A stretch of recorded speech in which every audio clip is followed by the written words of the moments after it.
What is up, y'all? My name is AJ Wiest. I'm a new digital host here at WAFF 48.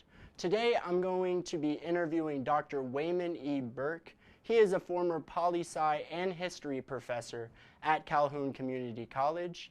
Today, we're going to talk a little bit about the state of Alabama, the primary elections, and we're also going to talk about what to expect as we move closer to November. It should be a great discussion. Stay tuned. For joining in with me today. Before we Glad to talk be here. about, yeah, absolutely. Before we go into the Alabama primaries and those results, first, could you talk a little bit about yourself and your background and what really got you interested in politics? Well, I've have been interested in politics since I was a kid. I remember in first grade back in 1958, I was a student at Owens Crossroads School, and they let us out of school to go down to the Crossroads, which today Owens Crossroads is a suburb of Huntsville, and but it was a very small place at the time. And I remember this man standing on the back of a flatbed truck, shaking his fist and talking loud and so forth. I really wasn't into it. I was probably more interested in trying to find a dirt pile. But I didn't remember who it was, didn't listen to what he said or whatever. But I remember riding the school bus home that day, and a bunch of kids had blue and red bumper stickers. And I later realized it was George Wallace when he ran for governor for the first time in 1958, the only time he was ever defeated as governor. And he was the liberal in that race, by the way. Hmm. White supremacist groups had endorsed his opponent, Albert John Patterson, the man who ultimately won. So, and I know my grandfather was very much for John Kennedy in 1960 and used to talk to me a lot about it. But I've always been fascinated by it, the good, the bad, and a whole lot of ugly, unfortunately. But I went on to become a teacher. I taught high school for 17 years. I was the advanced placement teacher at Butler High School and started teaching full time at Calhoun back in 1990. I taught there part time for a number of years. Uh, I also taught for a number of years at Alabama A&M University and UAH and some for Athens State. But I retired last year after 50 years, and I always love my job and I miss it some days. I don't miss all the paperwork that goes with it, but I do miss what teachers sometimes call standing on the stage and getting into a good debate with students. Absolutely. Thank you for sharing your story. That's very interesting, and also teaching. It's an art of its own. What's some of your favorite memories as a teacher? Well, I guess it's all the great kids that I've known. I've had kids who thousands of them, by my count, 25 or 30,000 over all those years, and they have I've had everybody from medical doctors to toll takers, and even had some who served time in prison, and but almost all of them were good kids, and was probably closer to the high school kids. Of course, that age group is more likely to, you're more likely to know mom and dad and that type of thing than you would be the college students. But both experiences at college and high school were very good for the most part. There are always challenging times in each profession, but I'm one of those people who felt that I lucked out and chose the right thing for me, I guess. But have a lot of wonderful memories of young people, and I have friends. I've got a couple of thousand friends on Facebook, and most of them are kids I taught in school, mostly high school, and so it's always great to keep up with them. Absolutely. Moving into the Alabama primary, there were some landslide victories, and others were close races that are heading over to runoffs. Did anything from the Alabama primary results, anything kind of stick out to you or surprise you in any way? Well, I think the one that surprised me was the Maryland lands victory Mm-hmm. in here in Madison County. And of course, that district stretches part of the city of Madison, part of unincorporated Madison County, and part of Huntsville. It stretches on over to the Orange Crossroads area in the southeastern part of the county. And she's a Democrat, of course. She flipped that district. And interestingly enough, her the man who once held it, she did not defeat him. He retired. Mike Ball apparently endorsed her. Mm. But I think it reflects what's going on in a lot of areas of the country over reproductive issues. Mm-hmm. Even in some, we're sometimes called a deep red, so-called conservative state, although I have problems with the term of using terms like liberal and conservative that we can explore later if you would like. But she made that the central issue. And even in other deep red states like Kansas and Ohio, a lot of professional women in particular who live in the suburbs or in urban areas and so forth, while many of them are Republican women, and they don't like these draconian abortion laws that are being pushed in some of these states, and they're reacting to them. A lot of them that I've talked to over the years and so forth, they really don't like the idea of abortion, but they think in some cases it may be justified. But I think they're reacting to that, and I think that's what happened in the Maryland lands race. I don't know how it would do in, say, a more rural district, but a similar thing happened back in 2017 when Doug Jones in that special election for the U.S. Senate, of course, defeated Roy Moore. And it was an interesting coalition of people, large African-American turnout. The Democratic Party is largely dead in Alabama from about 10 years ago. But he pulled that off. And Judge Moore, of course, a very controversial figure. And it also involved a lot of Republican women in the suburbs of Huntsville and Mobile and Birmingham and Tuscaloosa and Auburn and Opelika and so forth that were a major factor in his narrow victory and winning that race.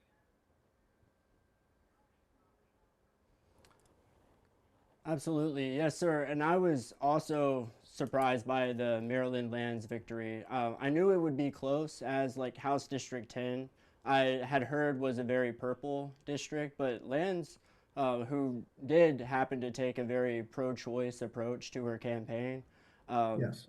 she won by a landslide. So I was kind of shocked by that.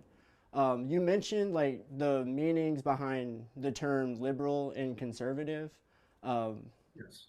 when I hear like liberal, conservative, those words are often thrown around, normally to Right. attack the opposite party. Yes. What to your definition? What is the definition to those terms? Well, um, I, I'm the way we use the terms liberal and conservative really go back to really about the turn of the 20th century, a little over 100 years ago, and how we define them. And we generally, let me use the definition by a couple of writers taught at the University of Central Florida, and they were published in a number of places. They wrote a book about this. Um, the Cato Institute, which is a libertarian think tank, um, uses their definition of what liberal and conservative involved. And they say it really involves two things. One is the economy, and other are lifestyle issues. And if you believe that government has a role in regulating the economy and shaping the economy, if you say yes on that, and you say yes on that on the second question of lifestyles of people living their lives as they see fit, then you lean liberal, they would say. Mm. If you Okay. say that government should have a smaller role or less of a role in economic issues and and should not be involved in uh, what some critics would call, I guess, social engineering, then you would lean conservative. But they also add two other categories. They add libertarian and populist. Mm. And libertarians would say no on the economic issue. The government should be more free market oriented, but yes on the issues of lifestyles, that basically government has no role in regulating your lifestyle. And then the populist, if you remember from American history in high school or college, that the populists were very actively involved in the government shaping the economy, passing laws that didn't allow capital to be concentrated among a few people and so forth, regulate monopolies and trust and so forth. That was their issue. They were not involved in the great social issues of that time. And Maddox and Lilly, the two men who wrote this book, say that 80% of the people will fit in one of those four categories. Barry Goldwater, and for those of who in my age group, he was a very important individual, and very probably closer to the concept of what conservative is.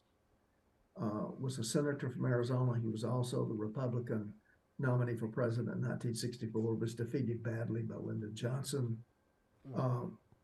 He criticized a lot of people who called themselves conservative, even some religious leaders who called themselves conservatives, because he said, whether it's a church belief or anything else that was trying to use government to implement social policy, was not conservative. He said that's statist. They're statists. They're not conservatives. So a lot of people in a lot of places they call themselves conservatives. The media throws that term around and so forth. But by the pure academic definition, they're not conservative. They're statists. They want to use the power of government to accomplish a social agenda. So that's where I'm coming from, and I'll be glad to send you an article I wrote on that some years ago if you would like it. Absolutely, yes, sir. And I asked that question. Sir, were you saying I something? want to say one other thing. Oh yeah. What I address in this article, I'll send it to you. If you wish to use it, you may. I talk about Alabama on the economic spectrum. You know, Alabama is one of 9 states, I believe it is, that receives more back in federal money than we as a citizenry collectively pay in. We're one of what critics sometimes call the taker states. Is that really conservative? Is the issue. Some critics even call these 9 states welfare states. And again, we don't pay as much in taxes as about 40 other states pay. Right. Yes, sir. Yes, sir. It's very, very interesting stuff right here. And I know, like, a lot of times people will throw the term around, like, I'm conservative, I'm liberal. And half the time I'm like thinking, do they really know what they are? Like, what is the true definition of liberal and conservative? That's one of the problems. I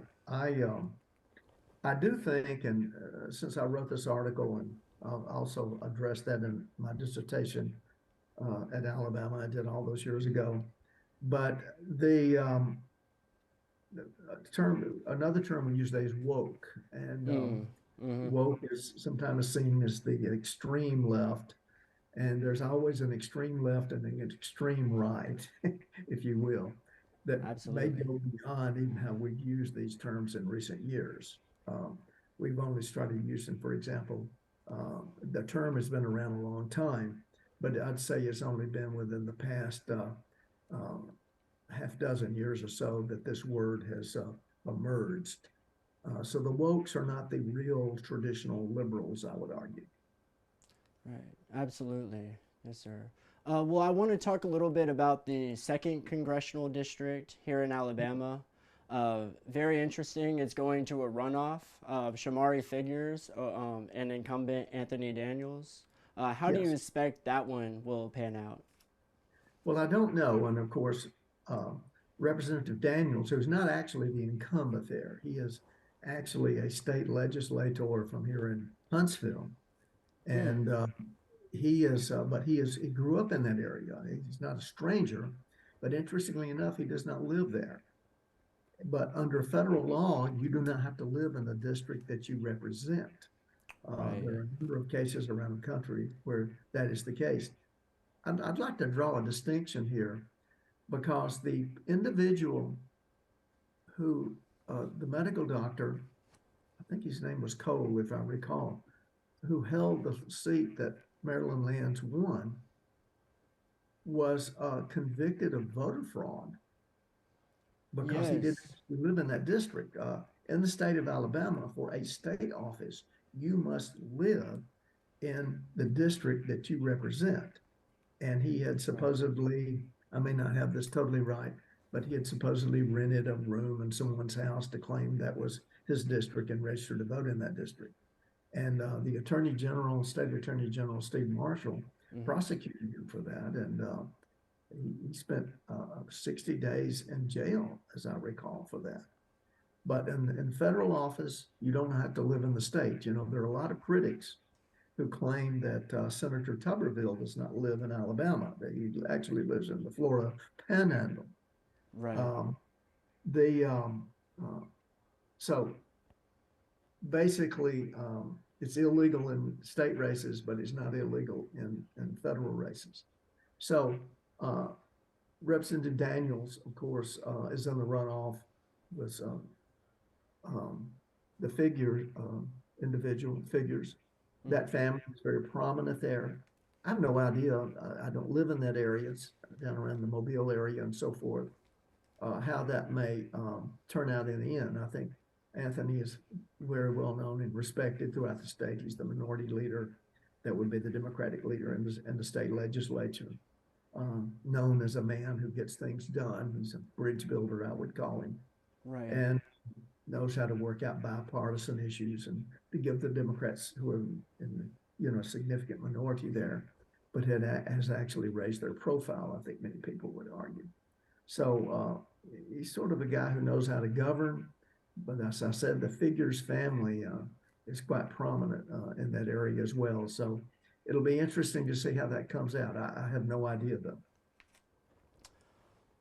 Absolutely. And so Governor Ivey just recently signed a new DEI bill into law. Um, what does that mean as a college professor, as a former college professor? What does that mean for universities and state institutions moving forward in the state of Alabama? Well, the culture war issues are often so overstated as their importance and so forth. I am always concerned about censorship or banning books and Mm-hmm. these types of things. Uh, I can see where I am one who thinks that things are age appropriate for children, but the fact is that college students and most bright high school students and so forth can probably handle controversial topics. I always felt that they could, and presented in an academic format that I would call it.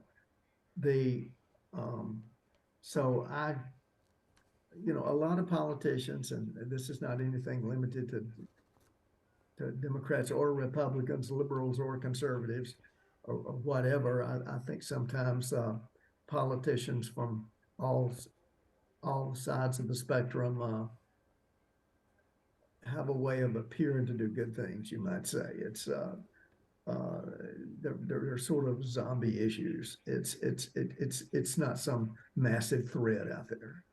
So Alabama, and we're not the only state, but often there's a knee-jerk reaction. It's CEI today. It's been outcome-based education in the past, and all sorts of acronyms and initialisms and so forth of, of threats that may not be as real as some people think that they are.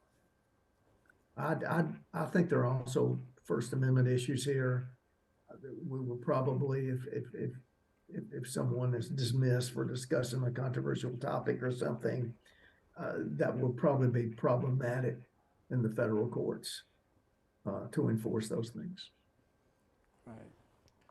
And I want to talk a little bit also about the presidential election race. Yes. Obviously, it is a rematch between Donald Trump and Joe Biden, a rematch from 2020. What do you think will be different in 2024 as opposed to how it was in 2020 when the two candidates ran against each other? Well, it's it's probably going to be, many pundits are saying it's probably going to be one of the dirtier races in American history. There have been a lot of dirty political campaigns nationally and state and local, of course. It's the nature of politics, you might say, unfortunately. Of course, the biggest issue is, I guess, how you campaign. It was much more difficult, although former President Trump did hold rallies and so forth, even during the pandemic. The Biden campaign largely did not. But I think, and both of these men are older men, as we well know. So there's going to be, I think they're probably going to have to show that they have vitality, you might say, out there on the trail. And so we will see a lot more open, highly populated rallies and so forth, I would guess. But I do think it's going to be a nasty campaign. The campaign is really only going to be in a handful of states, of course.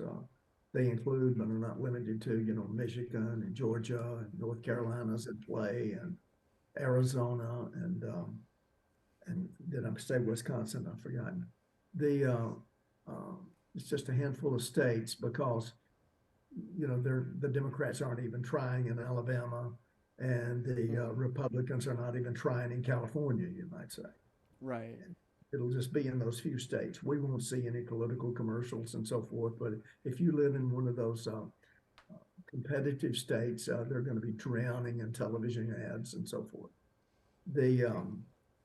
With information and misinformation, there's also, we're told, threats by foreign actors who are trying to influence our election, as well as they were accused, in the past two cycles as well.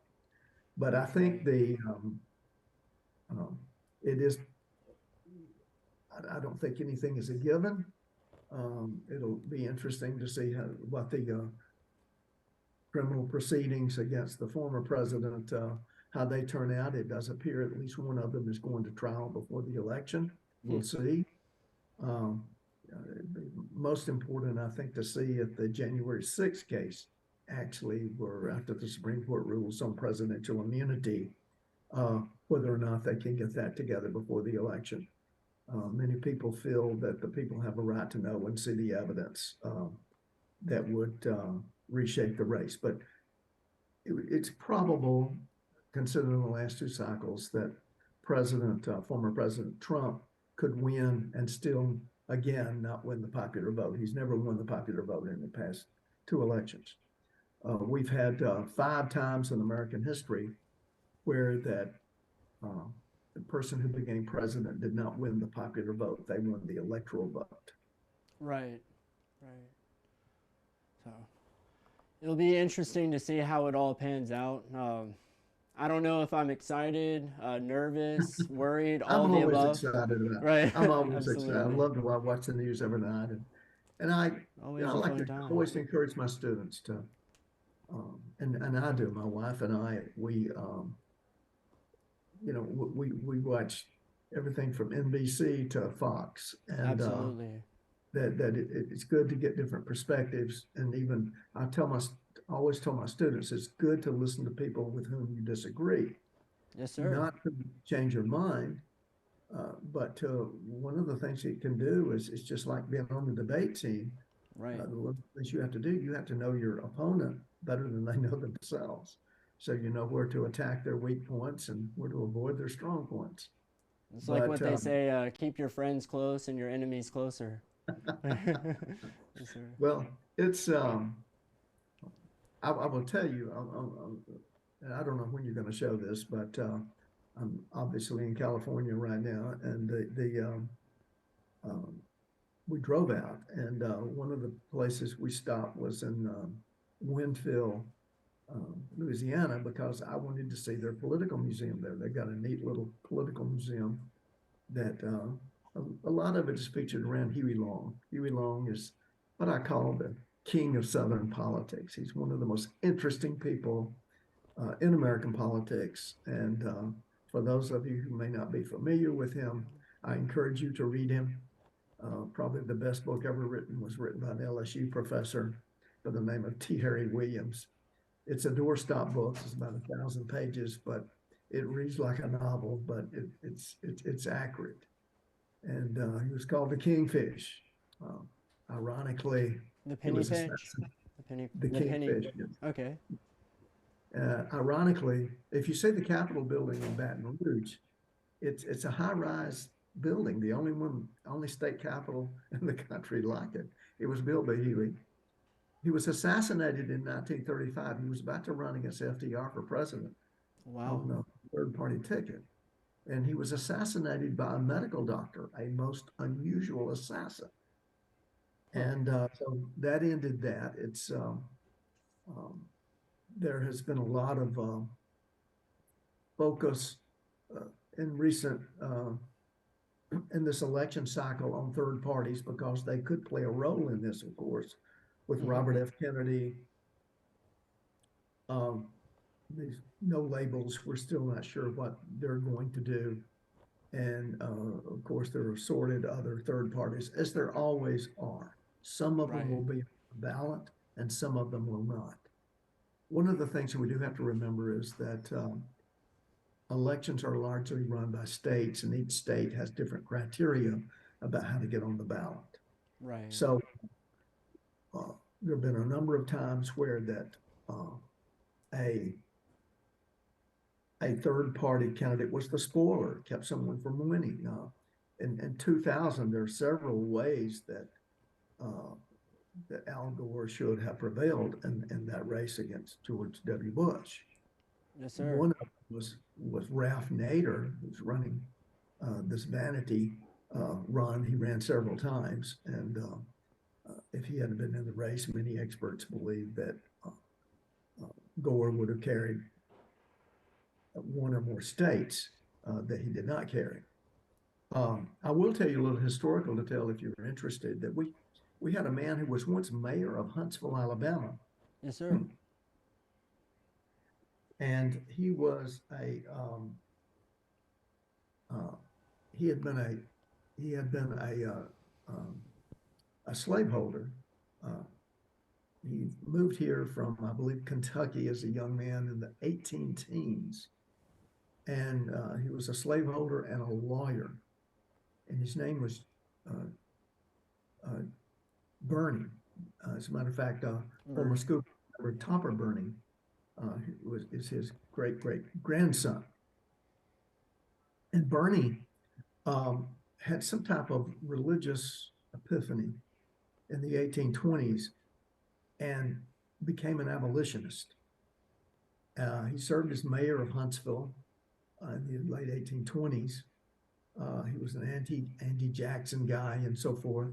Right. And he went on to found the Liberty Party, which was the first abolitionist political party. He ran in 1840. He had to move from Alabama because abolitionists, after the Nat Turner Rebellion in 1831, many of them moved out of the South, and many of those abolitionist groups were religious based. Of course, people who could not bridge that divide about slavery and so forth. And the James G. Birney ran again in 1844. He got 16,000 votes in the state of New York. And wow, the man who carried New York was James K. Polk, a pro-slave advocate. The Whig Party nominee was Henry Clay, who who uh, I don't want to say that he was.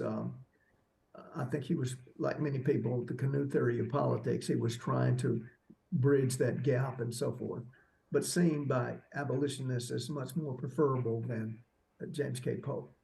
Anyway, had Bernie not been in that race and pulled those 6,000 votes, assuming those 16,000 votes had voted for Clay, or at least the majority of them, Clay would have carried New York and won the presidency. Wow. So an Alabamian actually swung that race to the pro-slaver James K. Polk. And his name was James G. Birney. James G. Birney. Interesting. Yes, sir. Wow. You're very knowledgeable about history. I definitely want to end this discussion with kind of a fun question. But if you could go back to any period of time in history throughout American or world history, when would you go back to? I would go to now. I think To now? Okay. my dad. We've had trying times before. I know we live in a trying time now. We've been trying times before. Hey, if you've ever been to Williamsburg, Virginia, which is a wonderful place to visit, an 18th century town, it's charming and romantic. There's not a bathtub in the whole place. That is true. They didn't even have the NFL package there. Hey, up I until couldn't survive. Up until 1920, you died of diabetes. You Right. with me? That's true. I mean, we, many of us are alive today because of modern technology. So it's not that there are elements of the past that are very romantic and exciting and creative and so forth. But the good old days of today, and I hope the better old days are tomorrow for our children and grandchildren. And Fingers crossed. Yeah. yeah, and it's work hard to make that a reality. But no, there's not I don't imagine that. I know people that I care about and my good friends. I think they would have loved to have lived in another time, but that's never been my goal. Although there are some interesting characters I would have liked to have known who lived in another time. Yeah. But they had a different value system that, they probably wouldn't understand us, is my guess, and we may not exactly understand them because the value system has changed for the good and bad, I think. But we have to be realistic. To live in an age that if you have anything, say a detached retina, at one time, if you had a detached retina, you just went blind. There was no hope for it. And today that can be repaired. People can survive most types of cancer, for example. At one time, it was a death sentence for almost every type of cancer. So yes, we live in the good old days today, I would argue. And I agree. so that's my summation. Yeah, absolutely.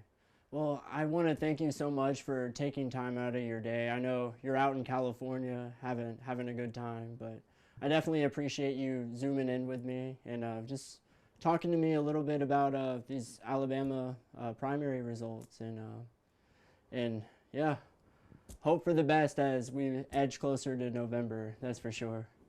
Yes, sir. So, Have a wonderful day. yeah, absolutely. Thank you.